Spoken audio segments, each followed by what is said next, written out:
Good morning everyone, Crypto Lemon speaking. Today is November 20th, 2020 and we are in for a new daily crypto news show. So Bitcoin is trending back up after dropping a bit a few days back and a few hours ago. And we have Ethereum breaking all-time high in 2020 with $500 mark broken. We have also Bitcoin market, like I was saying a few days back. It's really different this bull run as we have more institutional that use financial products to protect themselves against a drop or let's say parabolic rise from this point.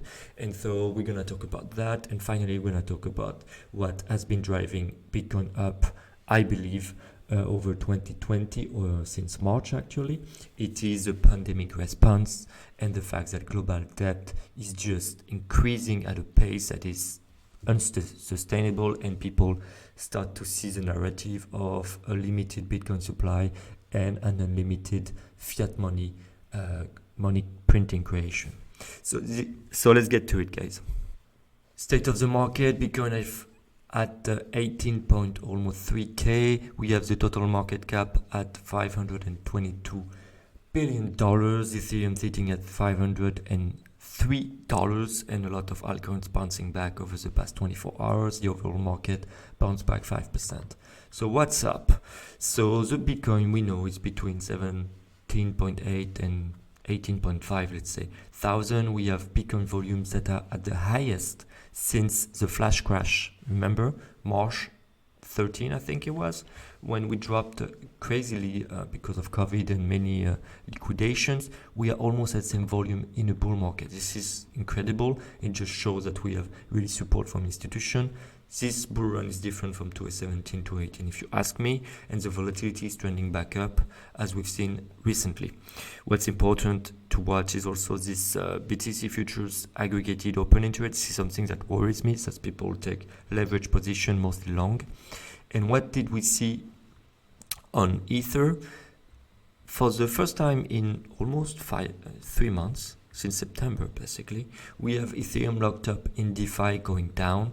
This is because people have been relocating this Ethereum to Ethereum 2.0. It started slowly, but it's kind of increasing lately. So this is, I believe, positive for the space, even if DeFi, Ethereum locked in DeFi are going down in the short run.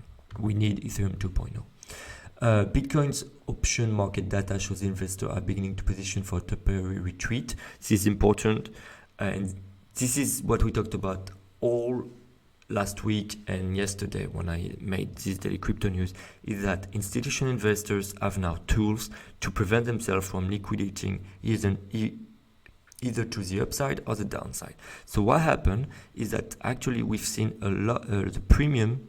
So you see here, this is a BTC 25 days Q. So this is basically the number of calls bought compared to put. A call is an option to buy Bitcoin at a negotiated price.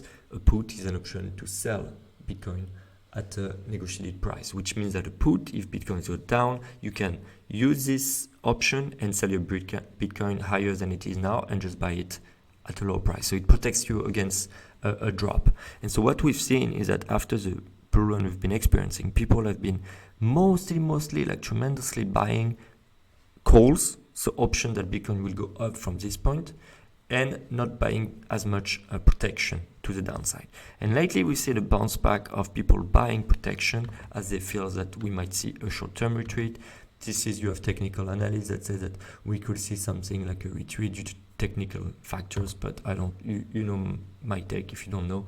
Technical analysis can be really nice, but overall it's a fundamental kind of game if you're in for the long term, and therefore you should just maybe trade a bit on this, but not pay too much attention to this, let's say, a daily noise. Ethereum price break $500. We talked about it, first time since 2018, just ahead of the Ethereum 2.0 launch if it goes according to plan. So this is really positive. What do we see also? The pandemic response pushed global debt to $272 trillion. And what's more interesting, it's we're going to talk about the total debt to GDP, not the one that usually people talk about.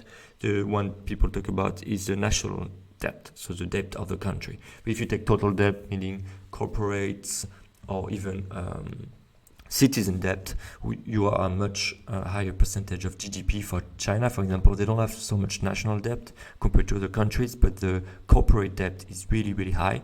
And so the total debt to GDP is 335% when it's 432%, for example, for most other developed markets. So they're catching up, unfortunately, really quickly. And this is really bullish for Bitcoin, as you know, as I was mentioning in the preview and the summary. Basically, we keep printing dollars, euros, or you name it. And on the other hand, we have less and less Bitcoins to be mined, and there will never be more than 21 million Bitcoins. So this is really positive for Bitcoin. And we have also a lot of smaller countries that have been defaulted. So 6 developing countries that defaulted recently was Zambia, a southern African nation. And we're gonna see more of this. I'm really worried about, for example, Turkey. I'm worried about countries in South America due to the COVID-19. I think some of them could face real issues, and the citizens will try to protect themselves by either buying, let's say, a more stable currency, so either euro, dollar, this kind of thing, or jump into the real hedge against currency devaluation, which is Bitcoin. So this is all for today. A bunch of good news as usual, it seems, and markets going up. It feels great, and just be safe and do not leverage yourself too much. I'll talk to you guys tomorrow. Bye bye.